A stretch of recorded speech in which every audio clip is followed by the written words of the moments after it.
little wealthier than the United States. They live longer. They live a longer, healthier life. Lower child mortality, lower adult mortality. They spend less per person and less as a percentage of GDP. It should be clear to you that something's going on here in the United States that doesn't seem quite right. Compared to the rest of the world, we are very different. And you can either take the position that, well, the way we do it in the United States is better than every place else, be ethnocentric about it, and say we're better than everybody else, or you could look at the data and say, maybe we should start doing things in a different way. The conclusion that was reached in Sick Around the World, right, when it comes to treating veterans, we're like Britain or Cuba. Cuba has that fully socialized system. The VA, the Veterans Administration, runs their own hospitals. They hire doctors and so forth. It's very much a socialized system. For Americans over 65, we have Medicare, which is like Canada. For working Americans who get their insurance on the job, we're Germany, where the employer pays 1%, you pay 1%, but they guarantee that everybody has it. For the 15% of the population who have no health insurance, that was in 2008, now it's about 10% of the population, the United States is Cambodia, or Burkina Faso, or rural India, with access to a doctor available if you can pay the bill out of pocket at the time of treatment, or if you're sick enough to be admitted to the emergency ward at a public hospital. The United States, unlike every other country, because it maintains so many separate systems for separate classes, I would say separate categories of people, all the other countries have settled on one model for everybody. This is much simpler than the U.S. system. It's fairer and cheaper too. All developed nations, other than the U.S., have three things in common. Universal access, healthcare is provided without profit, and prices are regulated.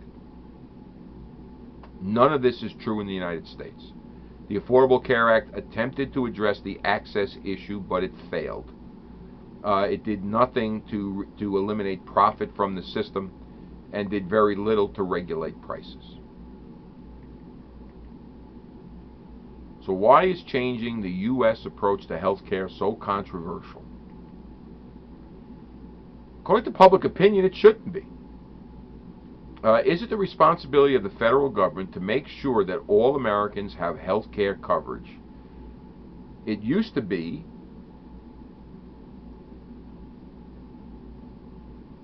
that we had disagreement about this. About government responsibility. Now we see that in 2018, 60% of Americans say that the government should take the responsibility. 37% say they should not. If we go back to 2000, the numbers were essentially the same. That's the government's responsibility. Look at what happens here. This is when the Affordable Care Act was passed. You had more people saying that it's not the government's responsibility than saying it was the government's responsibility. And then that has changed. We're back to where we were. It is the government's responsibility. Another way to state that is to say, should health care, access to health care, be a right in the United States?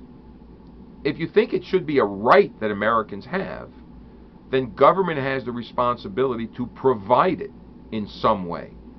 Sick Around the World showed you 5 different countries and showed you in each of those countries access to health care is a right that people had. And then he went on to show you how those governments went about guaranteeing that that right was protected, that everyone had access to health care. And they can do it. For some reason, we can't. Why is it that we went through this period here in the middle? Well, if we go here, take a look at this from the Times from 2016. We'll give you a sense of what had been happening. Debunking Republican healthcare myths. If you read this, I'm just going to look at a little bit of it with you. these were the talking points that you had. That the Affordable Care Act was a disaster. That it was it's an incredible economic burden. It kills jobs. Central to the presidential campaigns of both Trump and Cruz, this was in 2016, has been the claim that the Affordable Care Act has been a complete failure, and that the only way to save the country from this scourge is to replace it with something they designed, although they designed nothing. It's worth examining the big myths. They claim that millions of people have lost their insurance. False. 20 million people gained insurance. So that's just an outright misstatement. Millions of people have lost their jobs. False. Look at what's happened to employment in the United States since 2010. I've showed you these numbers early in the semester. It's on the rise. Reduce costs by weakening state regulation. This is the one thing that they talked about. Get rid of the lines around the states. That's a quote from Donald Trump, saying that if you live in New York, you shouldn't be limited only to health insurance companies that are selling policies in New York. You should be able to buy a policy from Kansas. They're cheaper. And then you'll have this competition, greater competition. The only problem with that is that when you purchase health insurance, a network comes with it. So if you buy a health insurance plan from Kansas, well, that'll work for you if you go see your doctors in Kansas. Health insurance companies work with local doctors and local hospitals. That's why you find health insurance companies operating in Suffolk County, but not in Buffalo. That kind of thing. That's why when you go on to New York State of Health, it needs to know your address to let you know who the available insurers are. So that was their big idea, but it didn't seem to make any sense at all. The law, in fact, has helped millions of Americans, as we've seen, especially low-wage workers who previously struggled to get coverage. So you had a lot of misinformation coming out of the Republican Party, being echoed through their megaphone, which is Fox News and the right-wing media.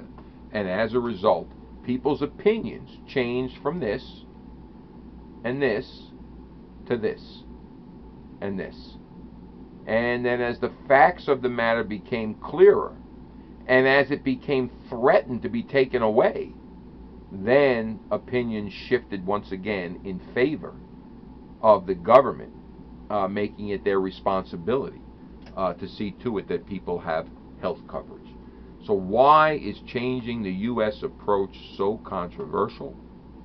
Well, social forces put pressure on us to think, act, and feel in socially acceptable ways, right? The basis of the sociological perspective. We in the United States tend to believe that free markets are good and government regulation is bad in all things, including healthcare. And I ask you to think about whether or not that is really true. Okay, that concludes your introduction to sociology.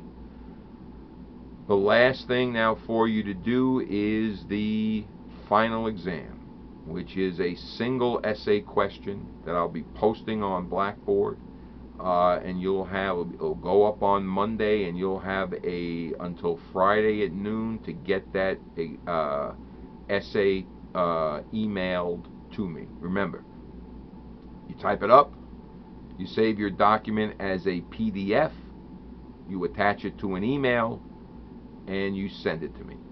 There's no need to wait until the deadline, Friday noon. If it comes in after that deadline, that's a zero. Make sure you get it in before. If you're done with it on Tuesday, send it to me on Tuesday. Whenever you're finished, send it in. I'll mark it as quickly as I can and put the grade for the final exam on Blackboard. And at the same time, I will put your grade in the course on Blackboard as well. All right. Good luck.